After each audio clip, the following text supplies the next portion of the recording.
All right. Good evening, everyone. I would like to call this meeting of the City of Montpelier Development Review Board to order. It is 7 p.m. on March 1st, 2021. My name is Kate McCarthy, and I am the chair of the Development Review Board. And to get everybody introduced, what I will do in this Zoom environment is I will go around and say people's names, give them a chance to unmute themselves and say hello, starting with Vice Chair Kevin O'Connell. Here. Hello. And Joe? I'm here. There's Joe. Hi, Joe. Rob? I'm here. Hi, Rob. Roger? Hello, everyone. Hello, Roger. And then Michael. Good evening, Kate. Hello, everybody. Thank you for being here. And we are being recorded by and streamed on ORCA Media. We're also joined by Tammy Furry, who is our recording secretary, and staff, Meredith Crandall. So thank you all for being here. Let's get underway with the staff review of our remote meeting procedures, for which I will turn to Meredith. All right, give me 1 second. I want to share my screen for anybody watching via ORCA so they can get the login information. All right. So if anybody is watching via ORCA Media and decides that they want to participate in the meeting versus watch it, you can log in using this link here, which will take you directly into the Zoom meeting. You can also call in using this phone number and use the meeting ID number here in bold. If you have any problems accessing the meeting, please feel free to email me and I will do my best to help you that way.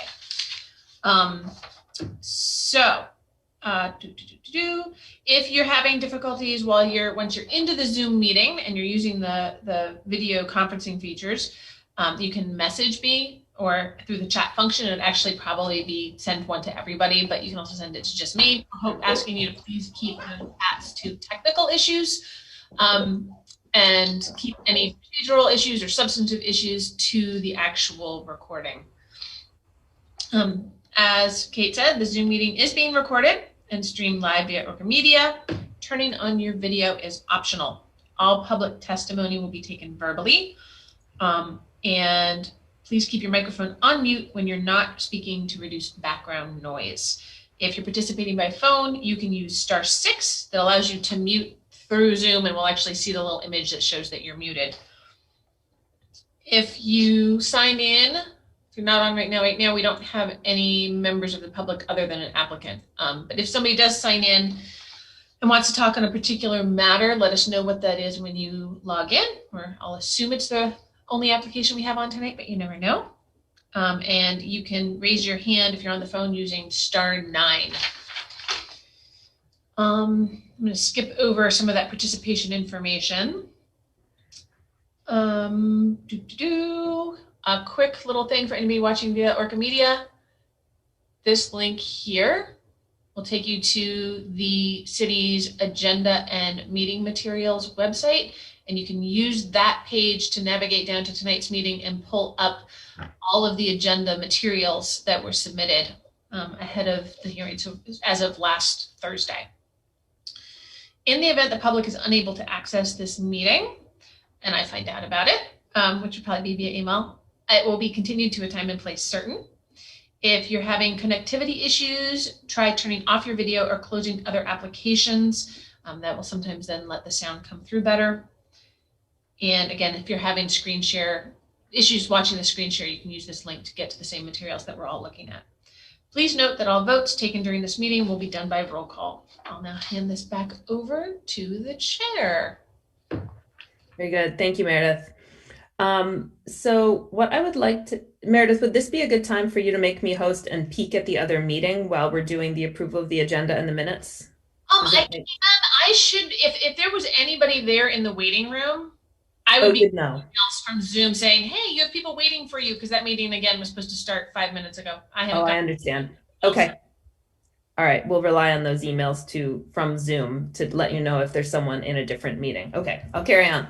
So the next item on our agenda is the approval of the agenda. Is there a motion to approve the agenda as printed?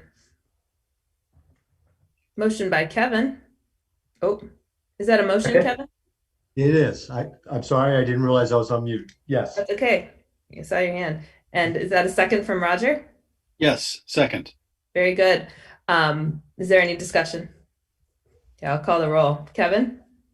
Yes. Joe? Yes. Rob? Yes. Roger? Yes. Michael? Yes. I also vote yes, so we've approved the agenda. Thank you. There are no comments for the chair, from the chair, which is the next agenda item. So we'll move on to approving the minutes, reviewing and approving the minutes of January 19th, the last time we met. It's been a while. Wow, that has been a while. It really has. Are there any changes to the minutes as printed? Okay, is there a motion to approve the minutes of January 19th as printed? So moved. Motion by Roger. Yeah. Second by Rob. Thank you.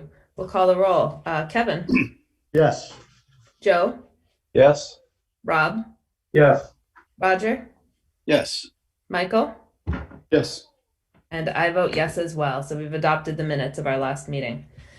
Very good. Thank you. With that, we will move on to our first and only application for the day, which is for 54 Liberty Street, a proposal to build a new garage, and we are reviewing it for slopes, the slopes provision of our zoning bylaw, as well as because of the request for a 9-foot retaining wall, which is over what is the standard amount. So usually I hand it over to Meredith and she gives a summary, and then Will, I'll hand it over to you. I'll swear you in and have you tell us a little about the project, then we'll walk through the staff report. All right. Good. Great. And my view of the screen is telling me that the only person here to be heard on this is Will. As of now, Don was trying to get in, but Okay. he is just on standby. I mean, I pretty much cover everything. Okay. So, All right. Very good. We'll stay tuned for Don if necessary. All right, Meredith, is there anything you want to add? I didn't mean to steal your thunder there with the... Okay. I mean, as you said, the main issue here is steep slopes. I did get some clarifying information that Will's going to bring in, that I'm going to suggest that maybe he try and bring in at the beginning of his discussion, including about the height of the retaining wall, because it appears I may have misread the engineering drawings about the height of that wall. And Will and I weren't able to figure that out between the two of us in email. So that's one thing to note. And yeah, I mean, steep slopes are the main thing that I've highlighted in my staff report. There are a few other questions here and there, but I think that with the new information Will's going to provide, that he'll clear up a lot of those situations, those questions. Great. Okay, thank you. So Will, what I'll do next is swear you in. If you wouldn't mind, please raising your right hand. okay. Do you solemnly swear or affirm that the testimony you are about to give is the truth, the whole truth, and nothing but the truth under the pains and penalties of perjury? Yes. Thank you. All right, please go ahead and introduce the project. And Meredith referenced some new information about the retaining wall height. Are you also going to be presenting information now about the post-construction grades that the Department of Public Works asked about?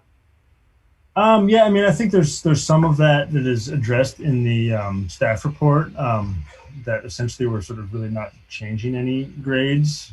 Okay. We're kind of just, the hillside is sort of maintaining its current status, and we're just shifting, taking apart a completely failed garage, shifting it over to within the setbacks and sort of bringing the existing natural grades back to sort of the way they were, short of having a retained parking area on the west side of the garage. I think the main element that Meredith was mentioning about the retaining wall is that it's a 9-foot wide retaining wall, not necessarily a 9-foot tall. It'll sort of step down and sort of wrap around as needed. So that parking space is, 8 feet wide by 18, I think, forget what the specifics is, but, enough per the zoning regulations for the appropriate size. I can share my screen if I can here. Let's see, does that work? Could So we can...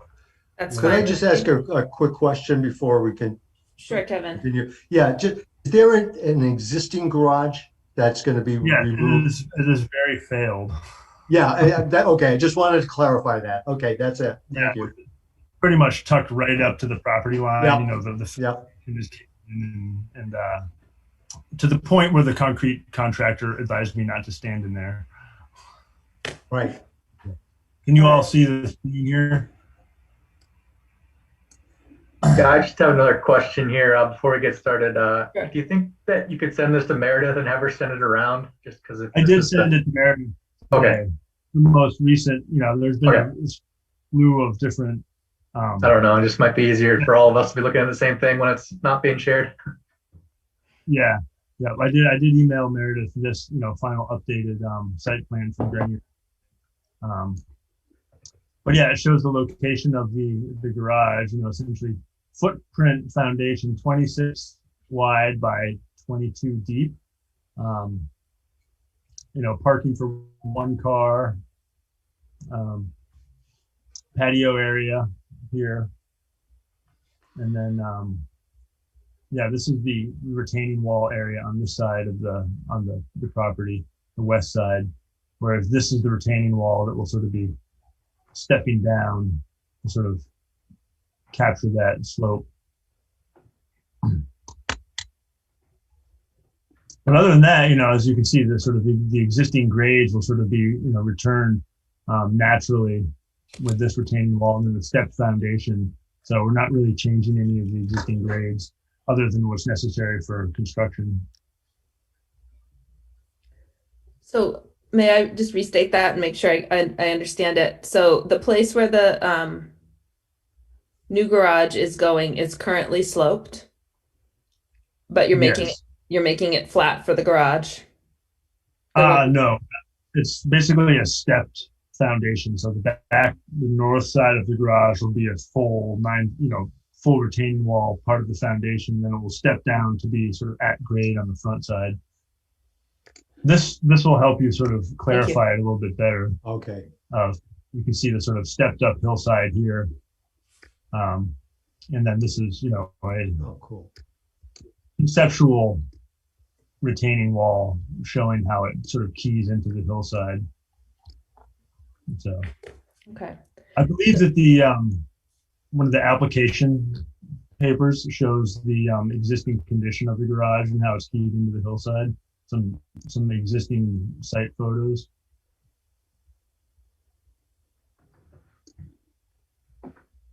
Okay, good. Well, that helps us get oriented. Is there any other overview you'd like to provide or other images that you want to share to orient us further before we dive into the zoning criteria? I mean, I think here's the another document that was provided from the homeowners that shows the 2004 DPW permit for connecting the you know, this is sort of related to Kurt's main comment. And so his comments were from sort of the first round. I mean, the backstory is this project was supposed to happen last year, and then obviously COVID and then delayed for a year. So his comments were in relation to the first draft of the site plan, and mainly the stormwater from the patio and then the gutter downspouts tying into an existing footer drain for the house. So we got the DPW document from 2004 with Tom McCardle's signature and the conditions for inspection to connect to the stormwater system. So I also emailed this to Meredith as well. So this is now part of the official record. But okay. So we will be dealing with that appropriately in the best possible way. Okay. So what you were showing us from 2004 was that a permit or an application for a permit? This was an approved, what appears to be construction and access permit from the previous owner with the contractor, scope of work, you know, connecting to the CB28. I'm assuming that's the stormwater labeling manhole. Yeah, and so do not inspect until DPW inspection. So okay, well, let's talk about that a little bit. Let's talk about that a little more when we get to the stormwater criteria, in case there are circumstances that lead to a reevaluation of the way stormwater is handled here 16 years on. There may or may not be. Okay, so here's the site plan. Great. Yep. All right, so any other questions from board members, just a general orientation before we dive in? I see Roger's got his hand up. Yes, thank you, Kate. This may not be relevant to the particulars of the ordinance, but looking at those pictures that those images that Will put up on the screen, it kind of looked like if you back out of the garage in the wrong way, you're going to come crashing down into a much lower area. Is that, I mean, is that a, I'm just kind of curious about that, looking at the picture. Let's look at that again. That does pertain to site access and circulation. Yeah, let's get our bearings. These are sort of conceptual drawings that, I mean, there's an existing, flat parking spot up there. These are nowhere near, grade, proposed grading. This is me, and then obviously I hand things off to Grenier to assess the sort of. Right, but if you just move back a little bit, it looks like if you backed out of the garage directly, Yeah. then the car would go plummeting down into that lower. I mean, that's, there's a slight grade. I mean, yeah, but it's essentially going to be flat. I mean, as I said, this is rough conceptual, but the plan would be is to create basically, and there's no way to turn around up there. I mean, you can only drive up, forward, and then back down. Oh, okay. I see. The area that looks like you just plummet off, that's actually the house. Yeah, that's the house. So if I was to, Oh, right, I got it. Yeah. Okay. Yeah. That's okay. that. Okay. So it's There we if go. you look on the site, Oh, okay. All right. back out of the house right here. So I mean, we're just making it a little bit more of a turn that you have to kind of go into the parking spot. You still have to back, but this whole area right up here is essentially going to be sort of flat. Yeah. Yeah. Thank you, Will. It's still a challenging drive no matter what. Yeah, I mean, and part of the reason was that I think the homeowners a few years, well, I don't know when it happened, but the city regraded the Liberty Street sidewalk. They used to have the bottom of their driveway was 2 feet higher. Yeah. A few years ago, and then they redid the sidewalk and it dropped it down, so the driveway got even steeper. So it's challenging. I mean, It's not unusual for Montpelier. Yeah. All right. Very good. Well, thank you. With that, let's turn to the staff report. Will, have you gotten a copy of the staff report? I have. Okay. Yeah. Meredith is very good about doing that, but I always like to ask anyway. So what I would like to do, and I want to check with my fellow board members, I would like to, let's go to the view where we can all see each other, because we all have the staff report. Since we're mostly looking at section 3007 and then the special use standards for the tall wall, I'd like to start with those two questions, and then we can go back and get any additional information we need for the other criteria. Does that work for other board members? That works for me, Kate. I think that's a very rational way to go about it. Excellent. Okay, good. All right, there we all are. Thank you. Okay, so let's look. I'm sorry, I'm using two computers here. We're going to start with section 3007, steep slopes. And in our staff report, that begins on, if you're looking at just the staff report, it's page 5. So this, as Meredith has summarized for us, this is to make sure that we are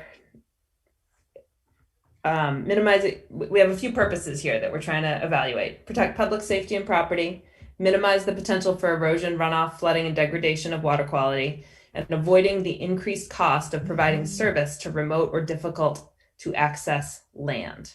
Okay. So we have these, the disturbance threshold has been met here, and that's why we're looking at an engineered plan and a hearing. So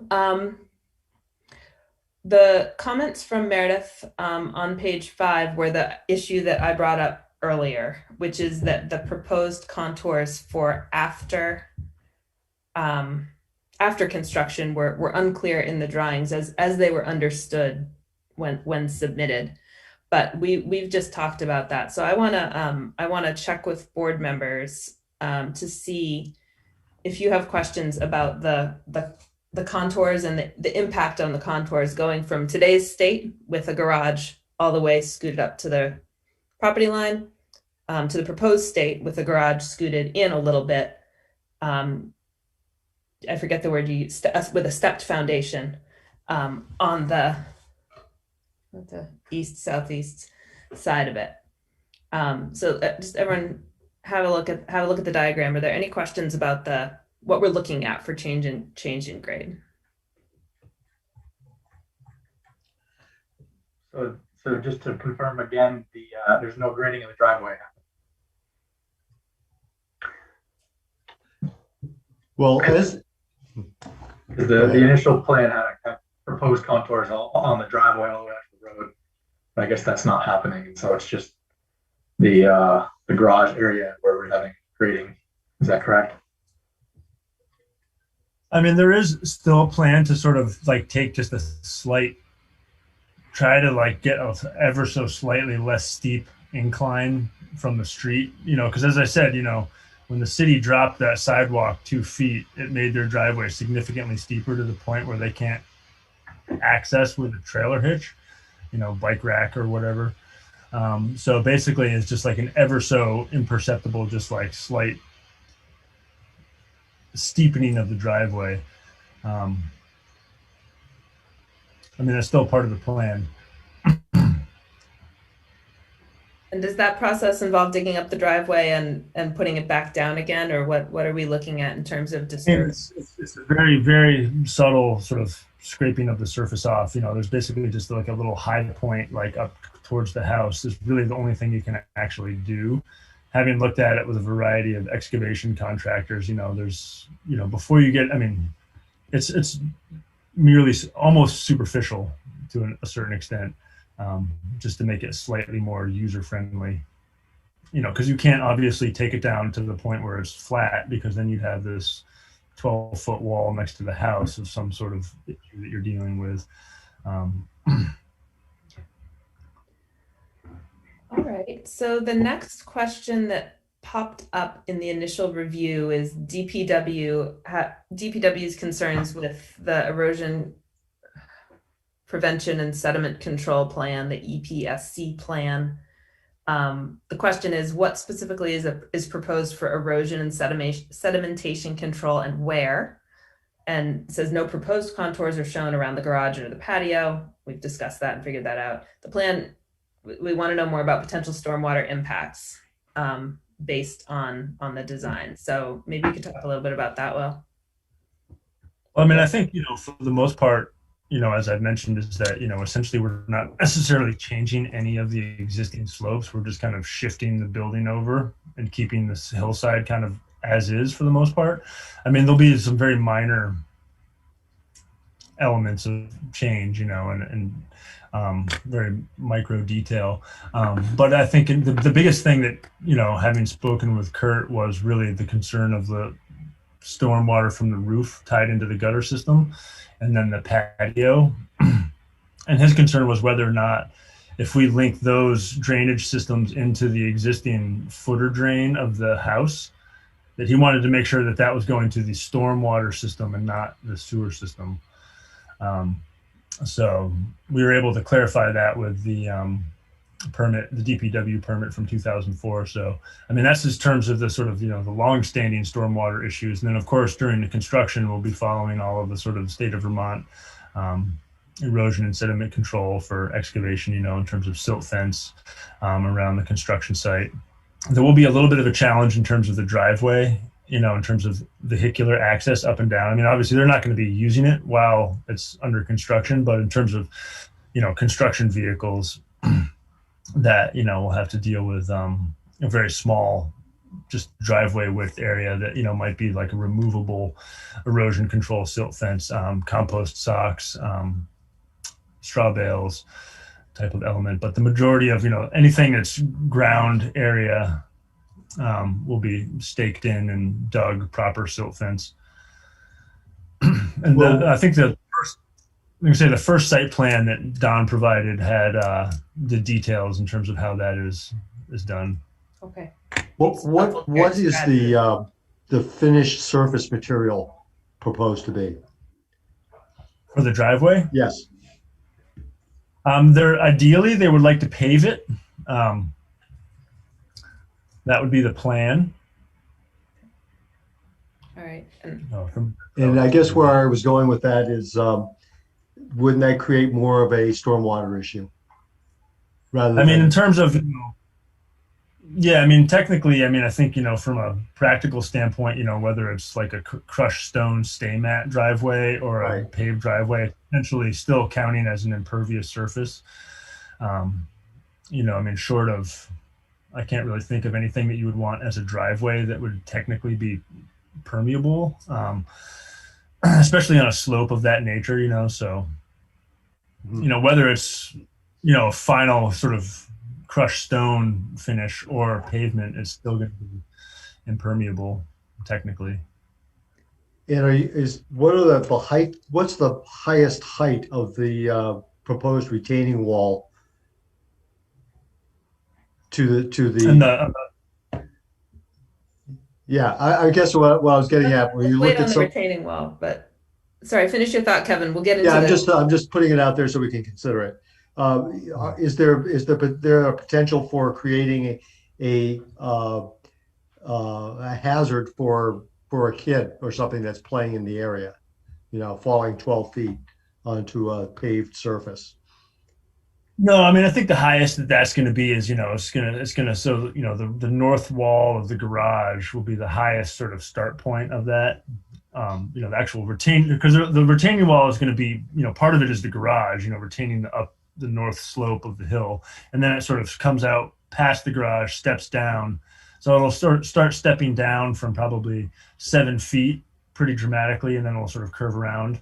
So Okay, so 7 feet is, okay. that seven-ish feet will sort of be like the sort of max height of that retaining wall for the parking area.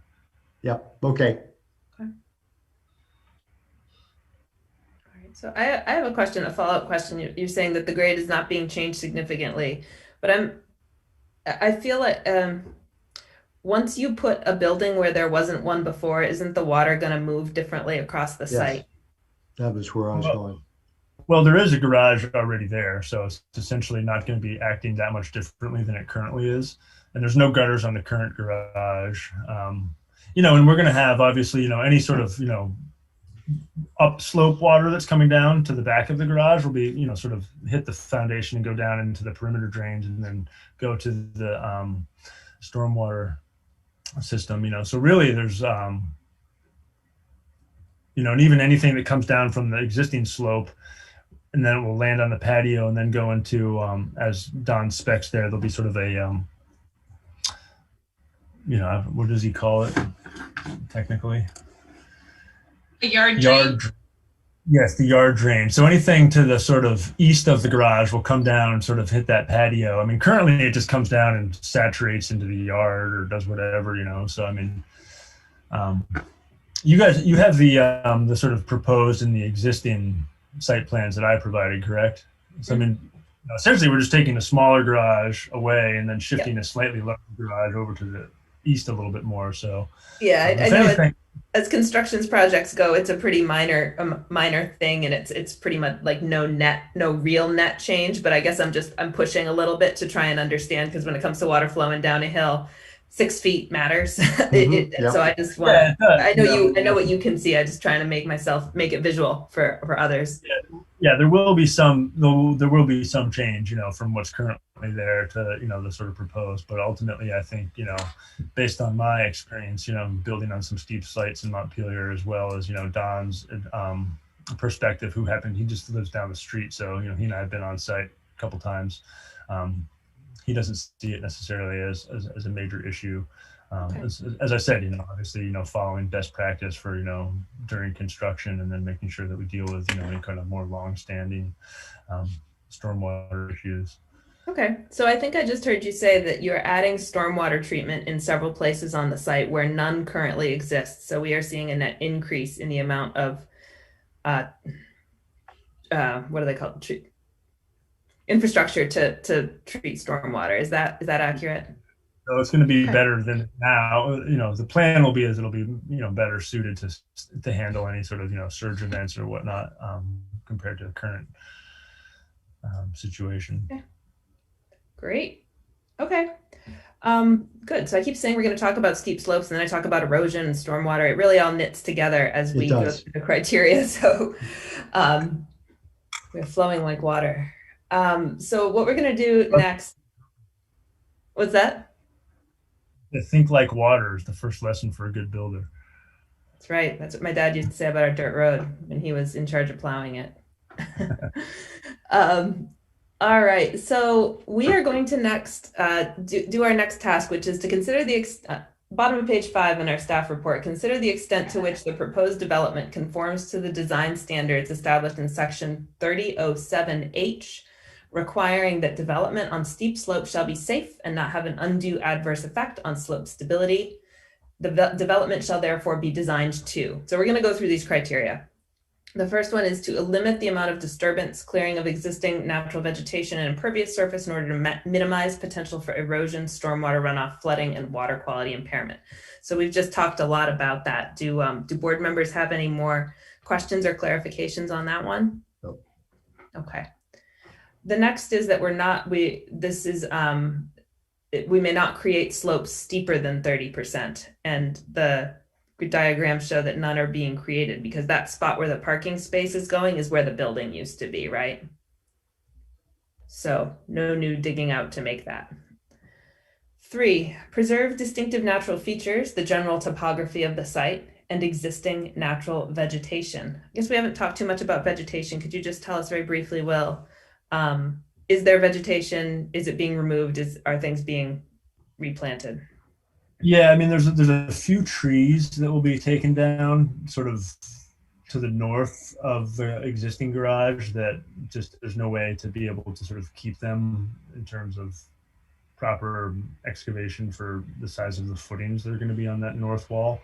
So yes, I mean, short of like, some very minor shrubs, 2 to 3 trees, nothing's being removed, obviously grass, but that'll all be replanted in due time. All right, questions from board members about that one? All right, so then the next standard is that the project must maintain or reduce the pre-existing rate and retain the pattern of stormwater runoff leaving the property. And I think we've just had a good discussion about how that is being managed. Okay. Produce a final grade that is compatible with the surrounding natural terrain. We've discussed how that is the case. Create a harmonious transition between graded slopes and the natural terrain. Do people have questions about that? Okay.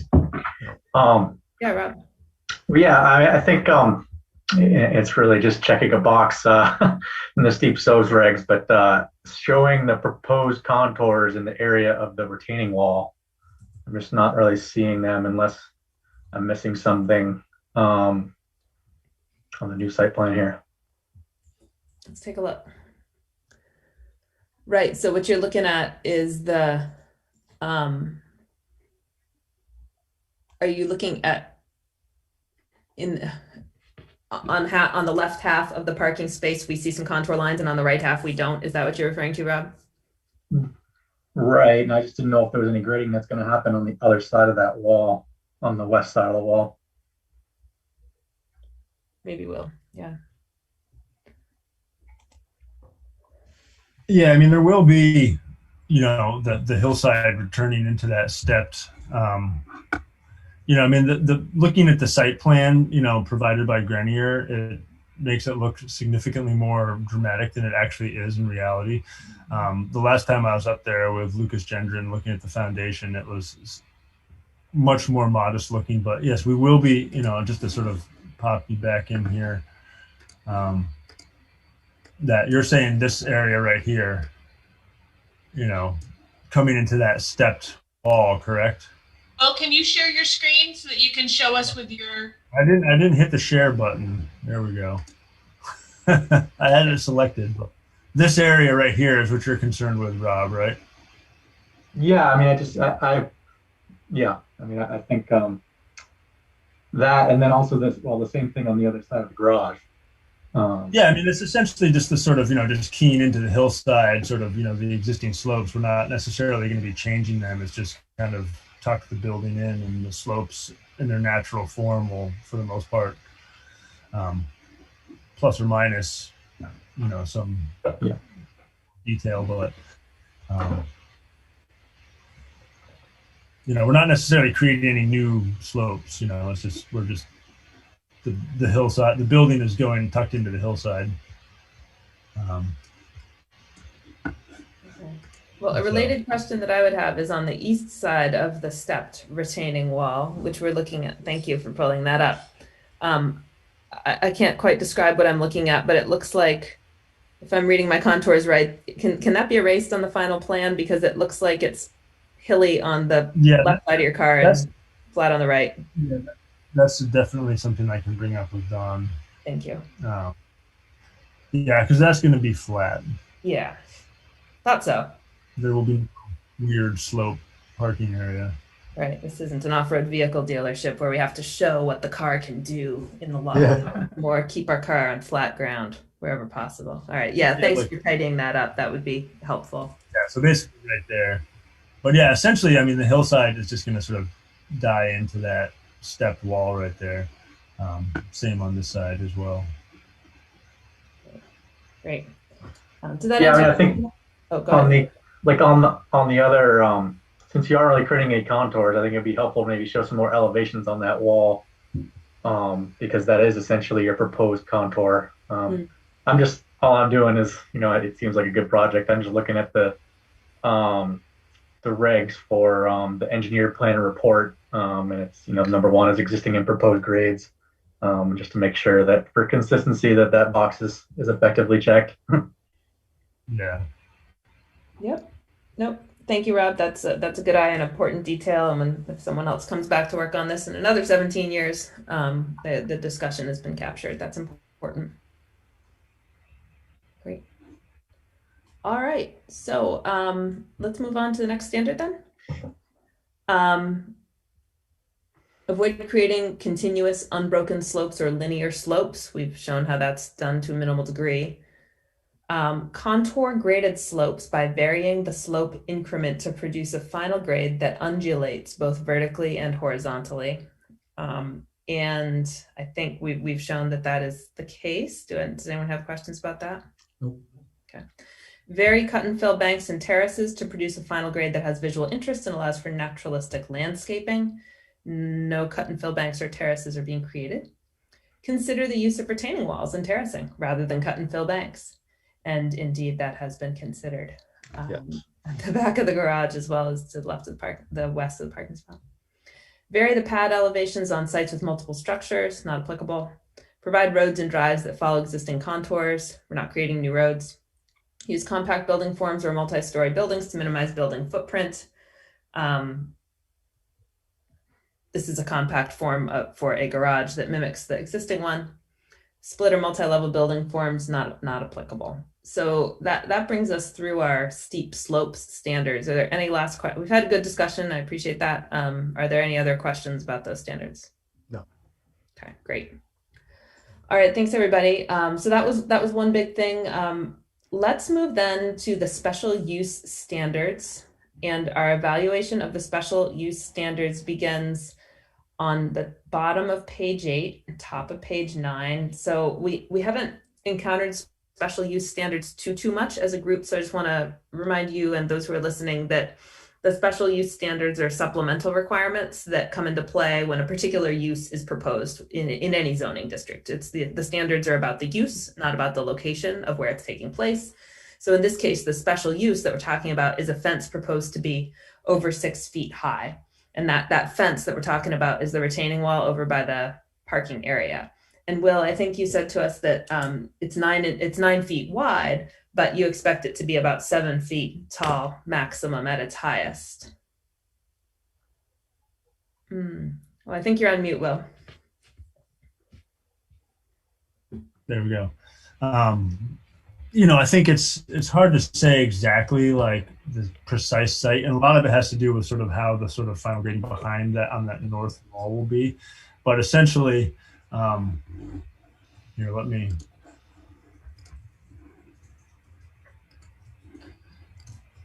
Okay.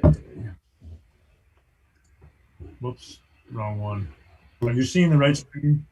We're seeing your Yeah. page. Yep. There we go. Can you see that now? Yes. Yes. Yeah. So I mean, this corner here would be the highest point, and then it would step down in this direction, and then also step down in this direction. Mm-hmm. So, okay.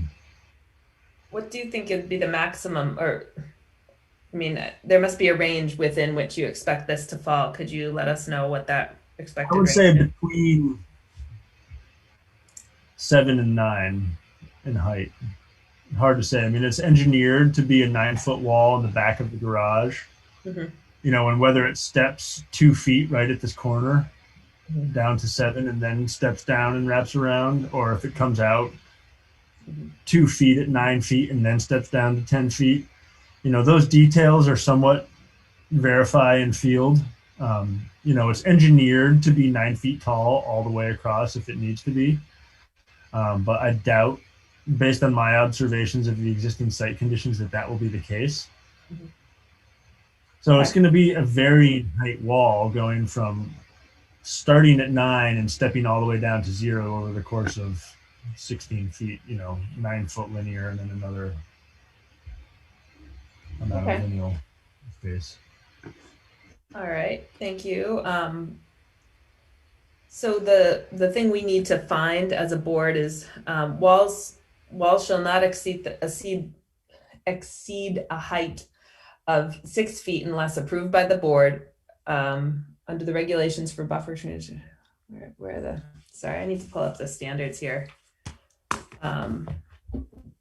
Meredith, am I missing the standards within the?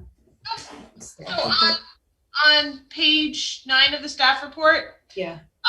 So like you said, walls in the side or rear yard shall not exceed a height of 6 feet unless, and the first of the 3 options for unless is approved by the board or required under the regulations for buffer screening or security purposes. So there is a very general board allowed to approve a higher side or rear wall without any other qualifiers. So we don't have to find that certain standards are met or certain conditions are met in order to approve. It's just pure board discretion. Pretty much. That's what it appears to be. And I think it goes back to the purposes of this whole provision, right? But yeah, the subpart 1 of the exception of the unless is approved by the board. Okay. Which I think, especially when you're considering a steep slope situation, my thought is because they're connected and you have engineering behind it, that may be a way to help the board figure out the answer to that question. Okay. Yes. This is probably the only section in the zoning where we don't have standards to follow. It's great. Which is fine. I mean, no criticism, just different. Because there's very specific allowances, I think, right. walls or fences, but also because I think a fence would be different than a retaining wall. And that might be one reason there's so much discretion in that first space. Right. I mean, it's good that it's worded like this. It gives us the ability to be flexible and for projects to be flexible as well. So yeah. So this is a different situation than say a fence in a front yard, like we've talked about before, or a fence that has a screening purpose, like we've talked about before. We're talking about a retaining wall that's part of a larger project. So do board members have any questions or concerns about approving this exception to the height limit? Well, my concern was that, if you have a 9-foot wall in a paved area down below and kids in the neighborhood, it's just that you're going to want to be cognizant of that and plan for it. Having some sort of barrier. So, a little tyke isn't going to go, tumbling head over heels. Yep. I I'm not speak sure, from but personal experience. tumbling tykes, we've seen it happen. We've I've seen it happen. happen. Speaking as someone who has how tall is that wall outside my house? Well, it's probably at least 15 or 20 feet tall. Okay. It's like 16, Kate. It's what? It's at least 16 feet. Yeah. So is the water intended to flow like over the face of the wall, or is it going to be also captured in a footing drain? That's going to be captured by the footing drain. There'll be probably a 8-inch minimum from top of wall to grade. So any downslope will just go down and then just flow out. Okay. So.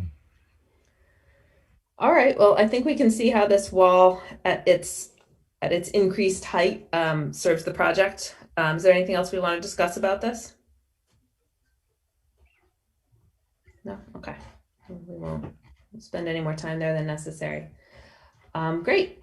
Okay, so what I'd like to do now is just kind of go back and go through as we always do and confirm that folks have what they need to know regarding the other standards, most of which, according to the staff report, appear to be met. So we'll go back to page 3 of the staff report, starting with our general standards. Our use standards, single family is allowed and the use isn't changing, so that standard is met. 3002, 3003 are dimensional standards and accessory structures, setbacks, things like that. The question in here is, could you tell us, Will, the final, I think you sent us this, well, because you sent us the site plan, we have the final garage. It's 22 by 26. That's the foundation footprint. There's roof overhangs that, make it to some odd actual dimension, but okay. Meredith over this in terms of the actual square footage. Yeah, for impervious calculation. Yeah. Let's see. As it is, it's at 32% impervious. It can go up to 50%. So I think I would just ask that you don't have to do the math this second, but on the final site plan, please include the coverage with the overhang. Yeah, I had it shown at 750 square feet. Okay. Garage. Okay, with the overhang. Yeah. Okay, so what Meredith raised, and which I know we're getting to the bottom of, is just reconciling the different parts of the application and make sure we know what we're talking about here. Okay, 750. Very good. Better to have more than not enough. Yeah. Yep. Sure. All right. So next, well, I do have one question about the setbacks and the uses. This one's for Meredith. I believe that at first I found myself wondering, are we allowed to have a parking space in the side setback? And then I saw the part of the regulation that said parking for residential purposes is allowed any place where there is a legal driveway. And so I believe that this parking space falls within the legal driveway area. Is that your take on it, Meredith? That is my take on it. So a couple of revisions back in the regulations, there used to be like surface parking, or I think parking was listed in our accessory use table where we talk about dimensions. And it was allowed, I think it was allowed up to the property line at that point. I am honestly not quite sure why that got taken out of there. Mm-hmm. But I think that we look at it as part of the driveway here because it is a residential driveway. Okay, just wanted to be extra sure about that and have that discussion on the record. Thank you. Great. Okay, so then we're moving into 3004, which is the demolition permit, and the details that we received in the staff report showed that the demolition will be undertaken in accordance with the regs and things will be removed from the site within 60 days. As far as riparian areas and wetlands or vernal pools, these are not found on the site or within 800 feet, so those criteria are met. We've discussed steep slopes. Any last questions about steep slopes? Nope. Nope. All right. Well, I guess I hate to keep beating the dead horse, but That'll be the the horse. so I mean, it just sort of looks like from the new site plan that any work done on the driveway, even if it's going to be minuscule, um, won't be disturbing steep slopes. I think there was an initial figure that was put forward that showed slopes greater than 30% in the driveway and that area being graded. But it appears that maybe there's a more recent survey that generated the contours for this new site plan because they are different. And so I just sort of like to check the box that there is no disturbance of steep slope on the driveway, which appears to be what you're conveying here.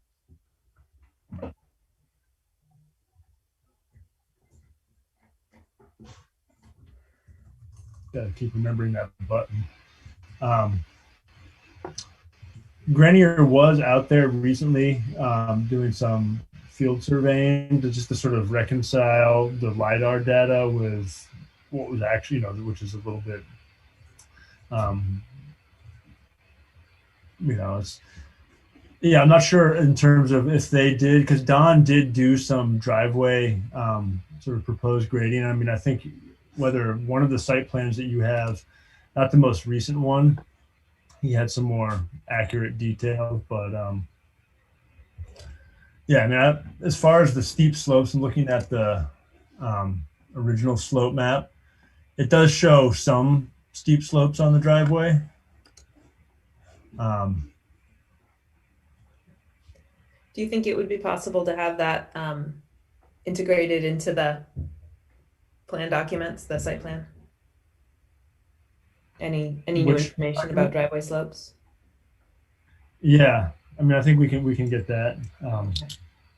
As I said, it's going to be very, very minor change, if there's much change at all that can happen ultimately. Yeah. Due to the nature of what's existing conditions and connecting point A to point B. All right, thanks. Is that good, Rob? Yeah, sounds good. Thanks. All right, so that's steep slopes. Erosion control, section 3008, we've discussed. Are there any other questions? Similarly, stormwater management. Okay, great. So we've talked a little bit about access and circulation, making sure that it's safe to come and go and move within the site. We understand better now how a vehicle's going to get in and out. And it's an existing access onto a town road. Any questions about this? No. Okay. We do note that, as you know, we'll work within the city right away. Will require the construction and access permit. So I'm sure it's on your list. Parking and loading areas. You said that the parking space is 8 feet by 18 feet. Let's see here. Yeah, I mean, it's definitely it's been a while since sitting in your shoes, but I do recall that I designed it to the zoning regulated parking requirements. Excellent. 9 by 18 or 8 by 18? 8.5 by 18. Thanks, Meredith. 8.5. Yes, 8.5 by 18 is the standard parking space size. Great. I think I always just default to 9 feet for ease. Yep, and it used to be 9 feet wide used to be the standard, but they bumped it down to 8.5 when they rewrote the regs in 2018. Good. Yeah. All right. Great. And Meredith, do we need that labeled on the site plan? I think that would be helpful because it's not actually in there, and it's sometimes tricky to check with the scale. Okay. So that's just another little tweak. Great. So then moving on to the special use standards, we've discussed the height of the wall. Are there other questions from the board about this project before we deliberate? Okay. So based on what we talked about, I noted 4 little tweaks to the site plan. I want to make sure I got this right. One is what we just talked about by adding the dimensions of the parking space. Another is to add any data obtained in the field, reconciling with the LiDAR with the site conditions. Making note of the existing and proposed contours, as we've talked about, and then tidying up the parking spot and the stepped wall to show that the parking spot's going to be flat, and making the wall part of the contour. Does that sound right to board members It does to me, yes. and to the applicant? Well, on the last part, that's also in the garage, inside the garage, the proposed garage, the same contour issue. Yeah. Thank you. Yes. Okay, great. All right. Thank you. Good discussion. With that,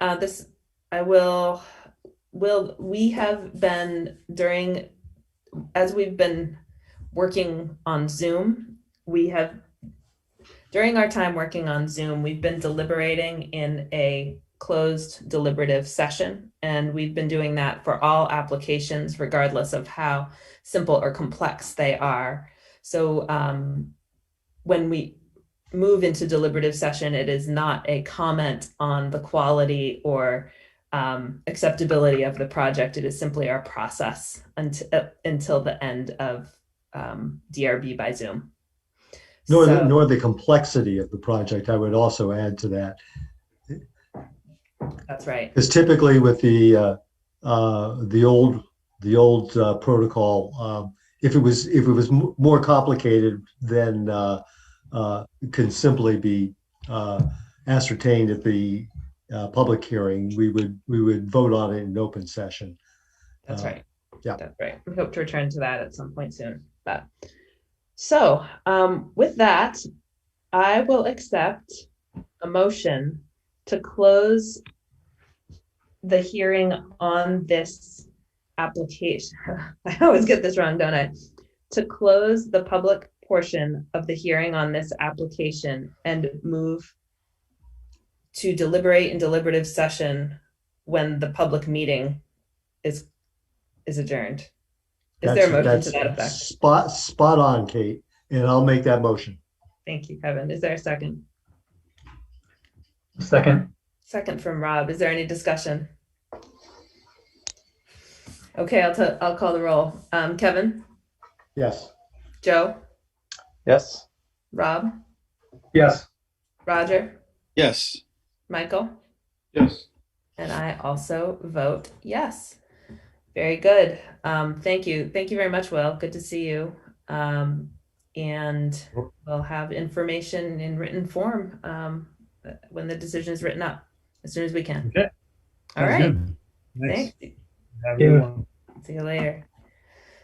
All right, folks. In the other business category, our next meeting is March 15th. And Meredith, is there any other business? No, I don't. Yes, actually, sort of. There is. So this past Wednesday, the city council approved changes to the zoning regs. So I will be sending those around. It's, as I said at the beginning of the staff report, there's nothing that impacted tonight's hearing.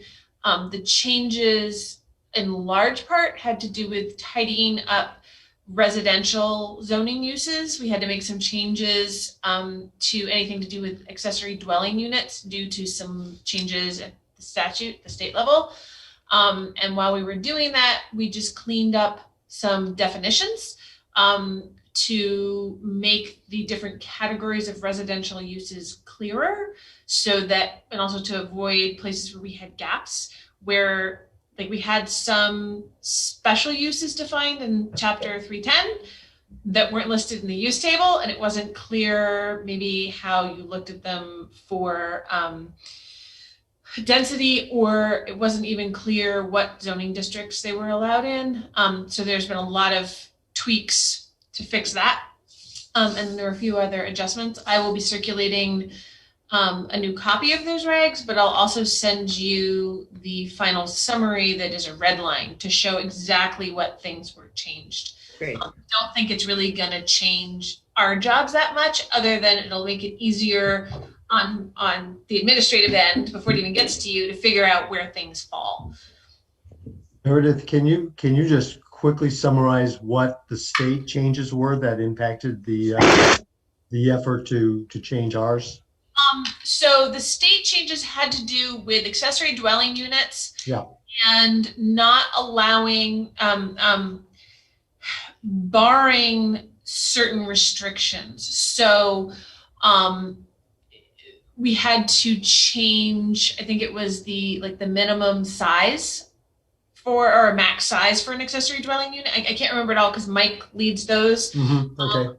And then there was also a situation where towns are no longer allowed to ban to put sorry, let me restart. We can no longer consider character of the neighborhood when looking at, I think it's 1 and 2 dwelling unit uses, which basically means we had to change the uses. Anything that was a conditional use, any district that had 1 and 2 dwelling units as conditional uses, that's wiped out now, because the only difference with conditional use in general for those was character of the neighborhood. That was the new thing that was being thrown in that wasn't considered otherwise. So 1 and 2 dwelling units will be permitted uses, meaning administrative site plan, administrative approval in all zoning districts now. If anyone's interested in diving in, it's Act number 179 from last year. Thanks, Kate. Mike usually handles those types of things, and it just flows down to me, and I don't need to keep it all in my head. But there's a decent summary on the city's website, and Okay, yes, good. share that link. Great. So that'll make it into the record of this public meeting. Very good. All right, thank you. Is there any other business or announcements? Okay, next we will move into deliberative session. We've had the motion to do that. We have the link in our email inboxes from Meredith. So is there a motion to close the public meeting and move to a deliberative session? Is that right? Just close the public Yes. meeting. Yeah, that's right. Okay, fine. I make the motion. I was waiting for somebody else to do Motion by Kevin, I'll second. second by Roger. All right, we'll take, is there any discussion? All right then, Kevin, Yes. Joe, Yes. Rob, Yes. Roger, Yes. Michael, Yes. and myself, Kate, I vote yes. Very good. Let's rejoin. Let's go straight to the deliberative session. I'll see you there. Thank you all for attending and for all who participated or watched, and we'll see you next time. Thank you. Meredith, you've sent us a link? Yeah, it should be in your email. Okay, thank you.